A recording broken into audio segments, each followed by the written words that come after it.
اعوذ باللہ من الشیطان الرجیم بسم اللہ الرحمن الرحیم. Hello, very venerable viewers.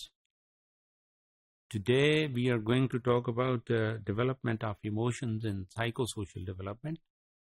and specifically we'll talk about the characteristics of emotional development. And more emphasizedly, we are going to talk about the interpersonal functions of emotions. جذبات کے پیدا ہونے کا تعلق جو ہے وہ انسان کے اندر کی ری ایکشنز ہیں، فیلنگز ہیں، اور بہت سارے ایسے ریفلیکشنز ہیں جو اس کو ریفلیکٹ کرتے ہیں انٹرنلی، اور پھر یہ ہے کہ وہ اس کو کانشیسلی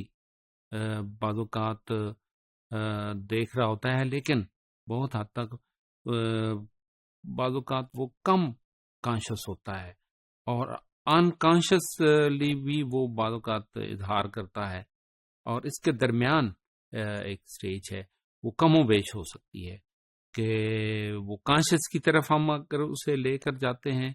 تو وہ اس کی سٹیبلٹی ہے، اور انکانشیس کی طرف اگر وہ جاتا ہے اور وہ اس کا اظہار کرتا ہے تو وہ اس کو سٹیبل نہیں ہونے دے پا رہا ہوتا. اور اسی طرح ہم دیکھتے ہیں کہ جو ریپڈ انفارمیشن ہے جو باڈی تک پہنچتی ہیں تھرو ایکسٹرنل سورس، یعنی کسی فرد کی وجہ سے، کسی سچویشن کی وجہ سے، حالات واقعات کی وجہ سے، تو وہ اس کی کانشیس پروسیسنگ کرتا ہے. اگر تو پروسیسنگ ہوتی ہے تو اس کے مینٹل پروسیس میں وہ چیز انوالو ہوتی ہے، تو اس کے لیے پھر وہ اپنا ڈیسیژن کرنے کے قابل ہوتا ہے. لیکن یہ ہے کہ ایموشنل سٹیٹ میں اگر تو اس کا ٹائم کم ہے جس میں اس نے ڈیسائیڈ کرنا ہے، تو اس کا اظہار کسی طرح سے بھی ہو سکتا ہے، اور اس کے ریفلیکسز اور اس کے انٹرنل ریفلیکشنز اپیئر ہو رہے ہوتے ہیں، اور وہ اس کے اظہار کو ڈیفائن کر دیتے، اور وہ جو بیہیویئر کے مختلف طرح کے کمپوننٹ آف ایکشنز ہیں وہ اس کے اظہار کو ڈیفائن کر دیتے ہیں کہ وہ ہیپی ہے، وہ اینگری ہے، وہ فیئرفل ہے، واٹ اباؤٹ اٹ. اس میں ہم دیکھتے ہیں کہ سویئر جو سچویشنز ہیں، جو شدید قسم کے حالات ہیں، یعنی اس میں تیز رفتاری کے ساتھ کوئی واقعات ہو رہے ہیں، تو اس میں اس کے لیے اس کو کمبیٹ کرنا، اس کو سمجھنا اتنا آسان نہیں ہوتا. اس میں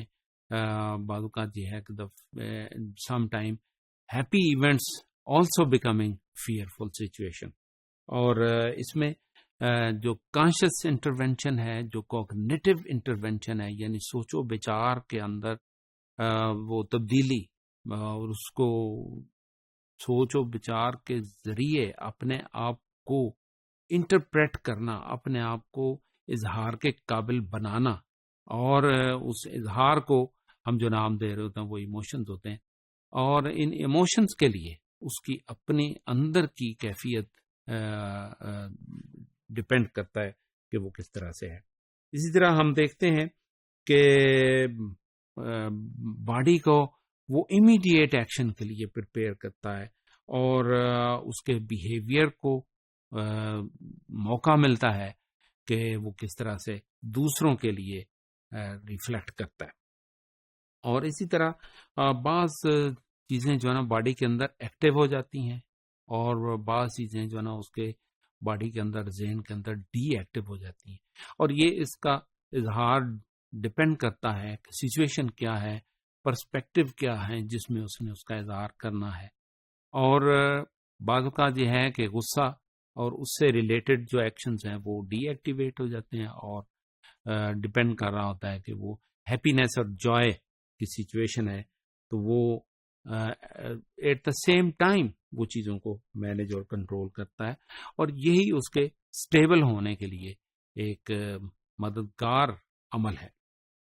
اور اس میں ہم دیکھتے ہیں کہ ایموشنز بعض اوقات دوسرے کاموں کے لیے موٹیویٹر ثابت ہوتے ہیں اور موٹیویٹ کرتے ہیں. مثلا فیلنگ آف سیٹسفیکشن ہے اور پرائڈ ہے تو وہ ہماری اچیومنٹ کو بہتر اور ہماری ایکٹیویٹیز کو بہت ایکٹیو کر دیتا ہے. And we got accelerated and same time the negative feelings also deactivate over achievements and movements. اور ہمیں دیکھنا ہے کہ ہم کس طرح کے جذبات کو ڈیولپ کرنے میں بچے کی مدد کر رہے ہیں اور اس کو کوشش کی جائے کہ اس کے نیگیٹو ایموشنز کو کم کیا جائے اور اس کے جو پازیٹیو ایموشنز ہیں جس میں ہیپینس ہے،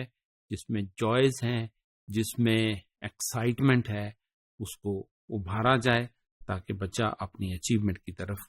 بڑھ سکے. Thank you very much.